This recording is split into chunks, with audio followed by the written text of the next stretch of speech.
ठंड में छत पर सोने वाला गांव। पायल शाम का खाना रसोई में बना रही थी और गुस्से में साथ में बड़बड़ा भी रही थी। पता नहीं इन लोगों को क्या दिक्कत है, एक बात भी समझ में नहीं आती है, हमेशा बस अपनी ही मनमर्जी करनी होती है। अरे फिर हमारा इस घर में रहने का फायदा ही क्या है जब हमारी मर्जी का कुछ चलता ही नहीं है। एक तो इतनी ठंड है, फिर भी इन्हें समझ में नहीं आता। आखिर पायल इतनी ज्यादा गुस्से में क्यों थी, जानने के लिए जरा कहानी में आगे बढ़ते हैं। पायल खाना बनाकर सबको परोसती है। सभी टेबल पर बैठकर साथ में खाना खा रहे थे।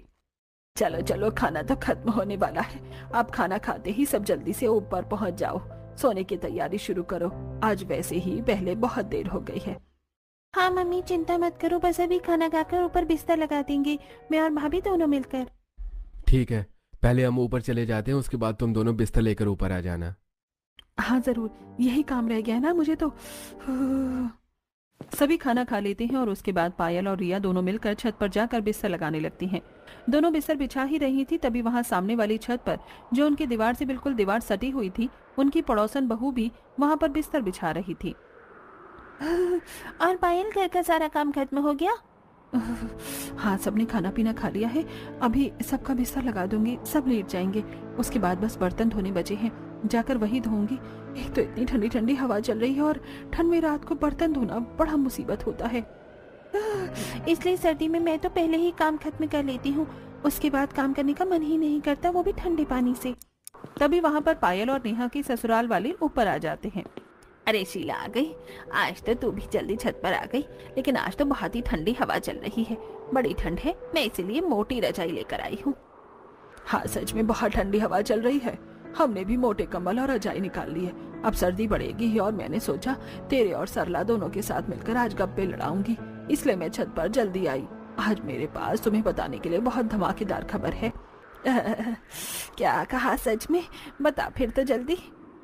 अरे रुक जा, एक बार सरला को भी छत पर आने दे, वो भी बस आती ही होगी, तब तक मैं अपनी बहू से गर्मा गर्म चाय मंगवा लेती हूँ, छत पर ठंडी ठंडी हवा में चाय पीने का मजा आएगा। दरअसल ये गांव जहाँ पर हर किसी को छत पर सोने की आदत थी, पूरा गांव ही छत पर सोता था। उन सभी को छत पर खुली हवा में सोना बहुत अच्छा लगता था। इस तरह सभी छत पर पहले जाकर थोड़ी बहुत देर बात करने की आदत थी और उसके बाद सभी एक दूसरे से बात करते हुए सो जाते थे। लेकिन वहीं दूसरी तरफ जब पायल नीचे बर्तन धोने आती है, तब वो गुस्से में बर्तन धो रही थी और वो पहले से ही गुस्से में थी। गुस्सा आना तो लाजमी है ना, बताओ भला ऐसी छत पर कौन सोता है। अरे मैं तो घर की बहू हूँ, कम से कम मुझे तो कमरे में अकेले सोने दो, ऊपर से इतनी सर्दी में छत पर सुला देते हैं।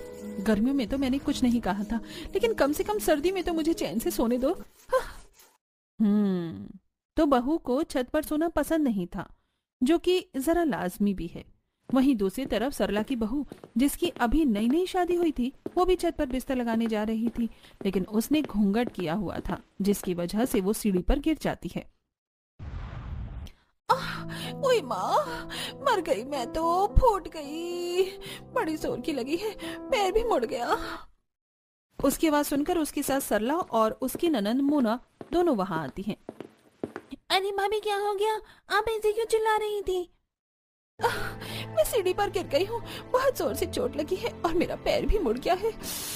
मुझे नहीं लगता अब सोने में ऊपर जा पाऊंगी, आप सब ऊपर चले जाइए, मैं रहने देती हूँ। ला दिखा, मुझे जरा सी ही तो चोट लगी है तुझे, तू भी ना बहू बहुत ही ज्यादा नाजुक कली है। चल मैं और मोना तेरी मदद करते हैं ऊपर छत तक जाने में, चिंता मत कर, हम तुझे यहाँ नीचे अकेले नहीं छोड़ेंगे, हम सभी का बराबर ध्यान रखते हैं। रही बात बिस्तर लगाने की, तो वो भी आज मोना ही लगा देगी। सरला और मोना दोनों रितु को पकड़कर छत पर ले जाते हैं। तब रितु मन ही मन सोचती है, चोट में भी मुझे नहीं छोड़ रही है, अरे कम से कम आज तो इसी बहाने मुझे नीचे सोने का मौका मिल जाता, लेकिन नहीं, एकदम जिद्दी ससुराल वाले हैं मेरे तो, सुलाना इन्हें मुझे छत पर ही है, ऊपर से यहाँ इतनी तेज हवा भी चल रही है, ठंड में तो मेरी कुल्फी ही जम जाएगी यहाँ पर छत पर। इस तरह रितु को भी जबरदस्ती छत पर ले जाया जाता है और हर कोई अड़ोसी पड़ोसी रात को छत पर खुले आसमान के नीचे बिस्तर लगाकर सोते हैं। यहाँ कुछ ऐसा ही था। इस तरह दिन गुजर रहे थे। वहीं पड़ोस में एक नई नवेली दुल्हन आई थी। तभी उसका गृह प्रवेश कर रहे थे और वहां पर सभी पड़ोसन थी।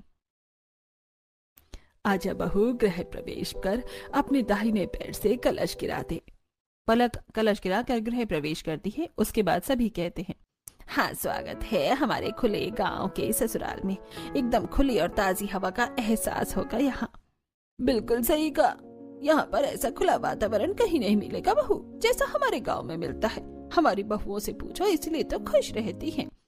नई नवेली दुल्हन पलक को तो कुछ समझ में ही नहीं आता, लेकिन वहीं खड़ी पुरानी बहुएं कहती हैं, हाँ बिल्कुल बिल्कुल, हम तो कुछ ज्यादा ही खुश हैं यहाँ पर।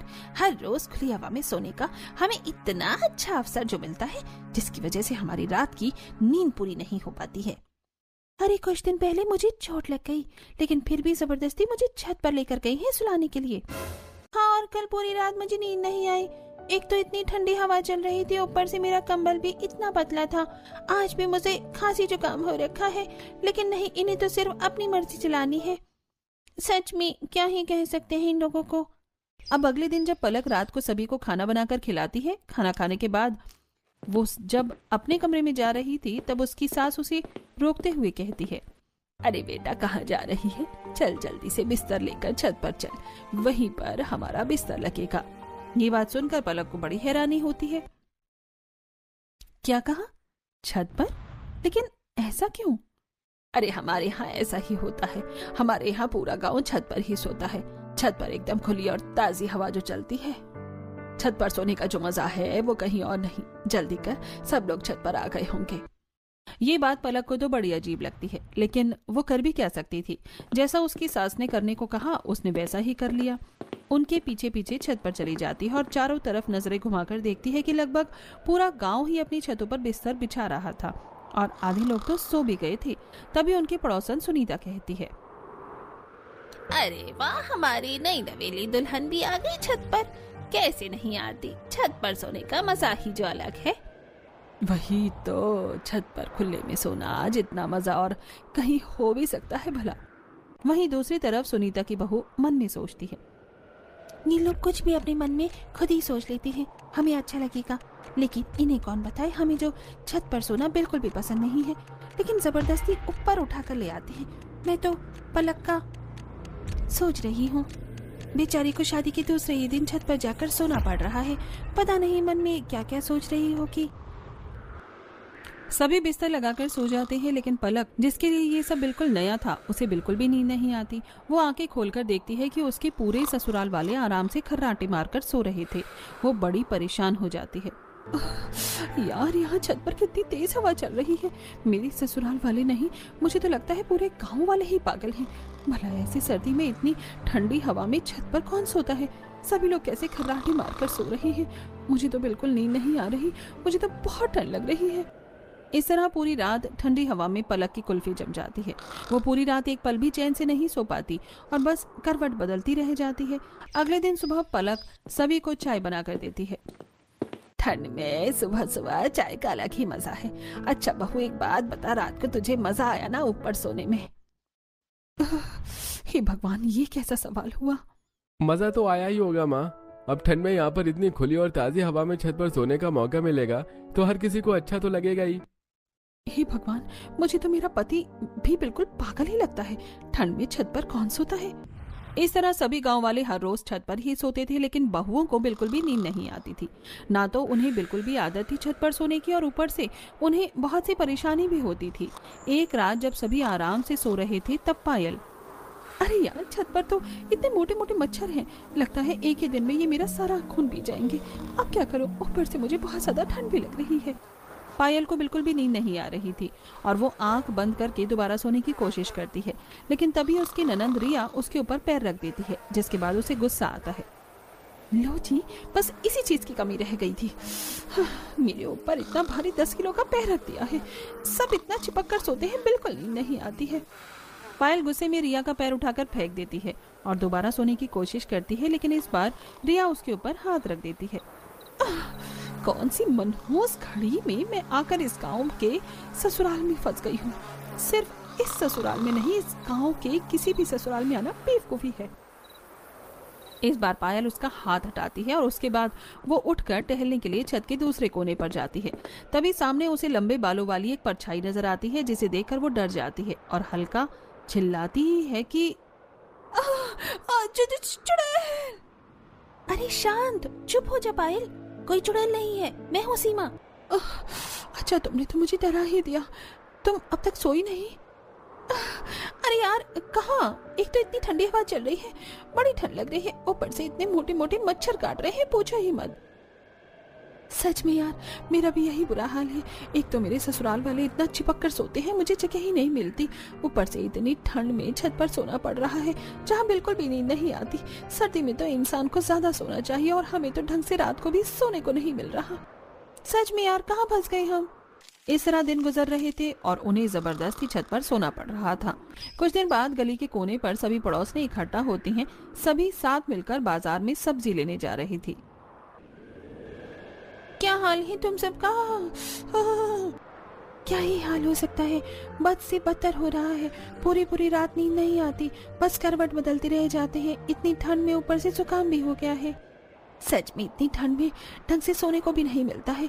देखो तो जरा हमारी हालत को, जीते जागते ज़ॉम्बी लग रहे हैं। सच में मेरी तो कुछ ही दिनों में हालत खराब हो गई है। आप सब तो फिर भी बहुत पहले से यहाँ पर रह रहे हैं, इतना समय कैसे झेला? सच में बस झेलना पड़ रहा है, लेकिन अब मैं बहुत परेशान हो गई हूँ। बस बहुत हो गया। आज मैं अपने ससुराल वालों से इस बारे में बात जरूर करके रहूंगी। हाँ बिल्कुल सही, हमें एक बार अपने ससुराल वालों से इस बारे में बात कर लेनी चाहिए। हालांकि वो हर बार मना करते हैं, लेकिन हमारी हालत तो देखो, तबीयत भी कितनी खराब हो रही है, ऊपर से ठंडी हवा में सोने में। इस तरह गांव की सभी बहुएं अपने ससुराल वालों से बात करने की ठानती हैं। सभी जब सब्जी लेकर घर आती हैं पायल के घर। आज मैं छत पर नहीं सोऊंगी मम्मी जी, मेरा गला बहुत ज्यादा खराब है और तबीयत भी ठीक नहीं है। अरे कोई बात नहीं, छत पर सोने से सब ठीक हो जाएगा। लेकिन छत पर सोने से सब ठीक कैसे होगा? बिल्कुल होगा, जब तुम ठंडी और ताजी हवा में सोओगी तो सब ठीक हो ही जाएगा। बल्कि उसमें तो तबीयत और ज्यादा खराब हो जाएगी।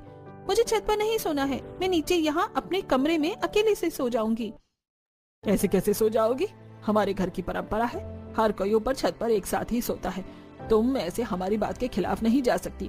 चुपचाप जल्दी से शाम का खाना और काम खत्म करो और बिस्तर लेकर ऊपर चली जाओ।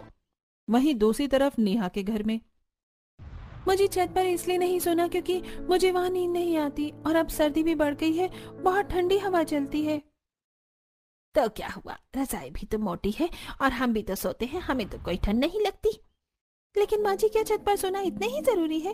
अब सर्दी है, बिल की भी कोई चिंता नहीं। अब तो मैं कम से कम आराम से अपने कमरे में नीचे सो सकती हूँ। नहीं तुम्हें पता है हमारे गांव में ऐसा ही होता है, पूरा परिवार एक साथ मिलजुल कर रहता है और सभी काम एक साथ करता है। हम खाना भी एक साथ बैठकर खाते हैं और सोएंगे भी एक साथ ही। आगे से इस बारे में कोई बात ना हो। इस तरह हर किसी को वही बात सुनने को मिलती है। अरे भला सोने एक साथ क्यों जरूरी है? अलग अलग भी तो सो सकते हैं, लेकिन नहीं, इन्हें तो सोना भी एक साथ ही है। अगले दिन शाम को, आजकल छत पर सोने में कितना मजा आ रहा है ना, कितनी ठंडी मस्त हवा चलती है। सच में मजा आ जाता है, लेकिन कल मेरी बहू ऊपर छत पर सोने से मना कर रही थी। अरे मेरी बहू भी मना कर रही थी, मैंने तो डांट दिया। हाँ मैंने भी वही डांट दिया। बताओ, उन्हें तो कुछ पता ही नहीं है कि छत पर सोना कितना अच्छा होता है। हाँ मेरी नई नवेली बहू भी कल मना कर रही थी, लेकिन मैंने उसे भी समझाया कि ऊपर खुली और ताजी हवा में सोना कितना अच्छा होता है। एक तरफ बहुओं का अलग मत था और दूसरी तरफ सास का अलग, लेकिन अंतिम फैसला तो सास का ही चलना था। जब सीधे तरीके से बात करने पर काम नहीं चला, तब सभी बहुएं फैसला करती हैं। कहते हैं जब घी सीधी उंगली से ना निकले तो उंगली टेढ़ी करनी पड़ती है। तो दीदी चम्मच से घी निकाल लो। अरे पलक, ये कहावत है। बात ये है कि हम आखिर क्या ऐसा कर सकते हैं जिससे हमारे ससुराल वाले छत पर सोना छोड़ दें? क्यों ना हम अपनी ससुराल वालों को डराने की कोशिश करें। हम रात को फोन में नकली चुड़ैल की आवाज लगा देते हैं, तो उन्हें लगेगा कि गांव में कोई भूत का साया है, जिसके बाद सभी छत पर जाकर सोना छोड़ देंगे। आइडिया तो अच्छा लग रहा है। बस उसी रात वो सब अपना प्लान शुरू कर देती हैं। सभी छत पर बिस्तर लगा ही रही थी, तब पायल, ऋतु, नेहा, सीमा और पलक एक दूसरे से इशारे में बात कर रही थी और सभी के सोने पर सही समय का इंतजार कर रही थी। जब सभी सो जाते हैं तो वो अपने अपने फोन में चुड़ैल की नकली आवाज लगा देती हैं और थोड़ी देर बाद, अरे मेरे ससुराल वाले उठ क्यों नहीं रहे हैं? ये तो आराम से घोड़े बेच कर सो रहे हैं। वहीं दूसरी तरफ, मैं तो ठंड में जम जाऊंगी। इतनी देर से ठंड में इंतजार कर रही हूँ कि कोई तो डर कर चिल्लाएगा, लेकिन यहाँ सभी आराम से खर्राटे मारकर सो रहे हैं। धत तेरे की, मेरा ये प्लान तो फेल हो गया। प्लान फेल होने के बाद लगता है हमें हर रोज छत पर ही सोना पड़ेगा। इस प्लान से तो कोई भी नहीं उठा। डरना तो दूर की बात है, अब सो ही जाती हूँ। वैसे भी इतने दिनों से ठीक से सोई तक नहीं हूँ। पलक रजाई में मुंह ढककर सो जाती है। अगले दिन पांचों मिलती हैं। कल का प्लान तो बिल्कुल फेल हो गया। क्यों ना इस बार हम उन्हें किसी सांप या बिच्छू से डराएं। अरे अगर हम उन्हें इससे डराएंगे तो हमारा भी तो नुकसान होगा। हम खुद डर जाएंगे। भला सांप और बिच्छू कोई खेलने की चीज थोड़ी है। अरे तो असली कौन लेकर आएगा रा? नकली लाएंगे। हम में से कोई एक ही ये काम करेगा ताकि सभी भी डर जाएं और हमारा भांडा भी ना फूटे, क्योंकि नकली की बात तो जल्दी ही फैल जाएगी। अगले प्लान को अंजाम दिया जाता है। जब सभी सो रहे थे तब सबसे पहले पायल अपने ससुराल वालों के ऊपर सांप डालती है। जैसे ही रमेश को एहसास होता है कि उसके ऊपर कुछ है तो वो उसे हटाने की कोशिश करता है। तब उसके हाथों से छूकर एहसास उसे होता है कि ये कोई अजीब सी चीज है। वो जैसे ही उठकर उसे पकड़ता है तो अंधेरे में उसे एहसास होता है कि उसने सांप पकड़ा है। जिसके बाद वो तेजी से चिल्लाता है, अरे बचाओ बचाओ, सांप आ गया, सांप आ गया। उसकी आवाज सुनकर सभी उठ जाते हैं और तभी रमेश बड़ी जोर से सांप को दूर फेंकता है और वो उनके बगल वाली छत पर सीधा महेश के ऊपर जाकर गिरता है, जो सो रहा था। महेश को भी किसी के होने का एहसास होता है और जैसे ही वो देखता है तो वो भी चिल्लाकर उसे दूर फेंक देता है। इसी तरह सभी उठ जाते हैं। और क्या हुआ जी, क्या देखा आपने? अरे मेरे ऊपर सांप आया था, मैंने उसे अभी फेंका है। क्या कहा पापा जी? सांप आ गया? देखा, यहाँ खुले में सोना बिल्कुल भी सेफ नहीं है, बहुत खतरनाक हो सकता है। वहीं बगल वाली छत से महेश भी डरते हुए कहता है, अरे मेरे ऊपर भी सांप आ गया था, मैंने अभी दूर फेंका है। ये तो बहुत खतरनाक बात है। अचानक से यहाँ सांप कैसे आ गया? देखो वो कोने में पड़ा है, हमें लाइट जलाकर देखना चाहिए, उसे भगाना चाहिए, नहीं तो खतरनाक हो सकता है। वो सब लाइट जलाकर देखते हैं तो उन्हें पता चलता है कि वो तो नकली सांप था। इसके बाद उन सबको गुस्सा आ जाता है। ऐसा मजाक करते हुए किसी को शर्म नहीं आती? किसने किया है हमारे साथ ऐसा भद्दा मजाक? अरे सच में ये तो बहुत गलत बात है, किसी को ऐसा नहीं करना चाहिए। बताओ कितनी ज्यादा गलत बात है। अगर हमें पता चल गया ना ऐसा मजाक किसने किया है तो हम उसे छोड़ेंगे नहीं। सोते हुए भी कोई किसी को डराना अच्छी बात है क्या? उन पांचों को जब एहसास होता है कि उनका भांडा फूट गया है तब सभी नर्वस होती हुई कहती हैं, सच में आंटी जी आप बिल्कुल सही कह रही हैं। जिसने भी ऐसा मजाक किया है बहुत गलत किया है। हाँ बिल्कुल सही किया। भला ऐसे सब करना भी शोभा देता है क्या? वही तो बहुत गलत बात थी। ये तो शुक्र है कि असली सांप नहीं था, लेकिन अगर असली सांप छत पर आ जाता तो कितना गलत हो जाता। हमें ऐसे बाहर खुले में नहीं सोना चाहिए, थोड़ा सावधानी रखनी चाहिए। हाँ चलो, शुक्र था कि यह असली सांप नहीं था और असली सांप आएगा भी नहीं। चिंता मत करो, हम इतने सालों से छत पर सो रहे हैं, आज तक ऐसा कुछ भी नहीं हुआ। बस किसी मूर्ख इंसान ने नकली सांप फेंक कर भद्दा मजाक किया है। यहाँ असली सांप वगैरह कुछ भी नहीं आने वाला, सब आराम से सो जाओ। इस तरह सभी अगल बगल में छत पर एक दूसरे को समझाकर और बात करते हुए वापस से सो जाते हैं। फिर से पायल भीड़ में सोते हुए सोचती है, अब इतनी ठंड में छत पर ही सोना होगा। हे भगवान, मेरा तो दूसरा प्लान भी फेल हो गया। मुझे तो लगता है बुढ़ापे तक मुझे छत पर ही सोना होगा। तभी रिया अपना पर पायल पैर रख देती है। हाँ बस इसकी और कमी बाकी थी। इस तरह उन सभी ने अब हार मान ली और उनके ससुराल वाले यानी पूरा ही गांव छत पर सोना नहीं छोड़ सकता था। लेकिन वहीं दूसरी तरफ हर किसी की अब तबीयत कुछ ज्यादा ही खराब हो रही थी। अरे मुझे तो इतनी ज्यादा खांसी हो रही है, समझ नहीं आ रहा क्या हो रहा है। अरे मुझे खुद खांसी जुकाम हो रहा है, पता नहीं क्या है। गांव में लगभग सभी को एहसास हो रहा है। आप मेरी बात मानिए चाहे मत मानिए, लेकिन ये सब ऊपर छत पर सोने की वजह से ही हो रहा है। इतनी ठंडी हवा में हम छत पर सोएंगे तो तबीयत खराब होगी ही। नहीं, हम हर साल सर्दी में छत पर ही सोते थे, लेकिन पहले तो कभी ऐसा नहीं हुआ। हवा की वजह से ऐसा नहीं हो रहा है और थोड़ा बहुत तो हर सर्दी में होता ही है। इसकी वजह से हम खुली ताजी हवा में सोना कैसे छोड़ सकते हैं। वहीं दूसरी तरफ सीमा के घर में सबकी हालत खराब थी। अरे मुझे तो बुखार भी हो गया है, पता नहीं कैसा सर्दी का मौसम आता है, हर बार बीमार करके जाता है। मैं कह रही हूँ सब ऊपर छत पर ठंडी हवा में सोने से हो रहा है।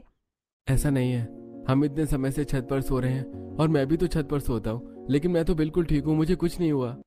सीमा की सास की तबीयत तो खराब ही थी, लेकिन उसके बच्चे की भी तबीयत खराब हो रही थी। फिर भी कोई समझने को तैयार नहीं था। बेटा ये बुखार की दवाई पी लो वरना तबीयत ज्यादा खराब हो जाएगी। नहीं मम्मी, दवाई बहुत ज्यादा कड़वी है, मुझे पसंद नहीं है। मैं जानती हूँ बेटा, दवाई कड़वी है, लेकिन तुम्हें दवाई तो पीनी ही होगी, वरना तुम ठीक कैसे होगे। अच्छा चलो दवाई पी लो, फिर मैं तुम्हें बहुत टेस्टी चीज खिलाऊंगी। जैसे तैसे करके बच्चे को समझाकर सीमा दवाई पिलाती है। सबकी तबीयत खराब थी, लेकिन फिर भी कोई भी छत पर सोना नहीं छोड़ रहा था।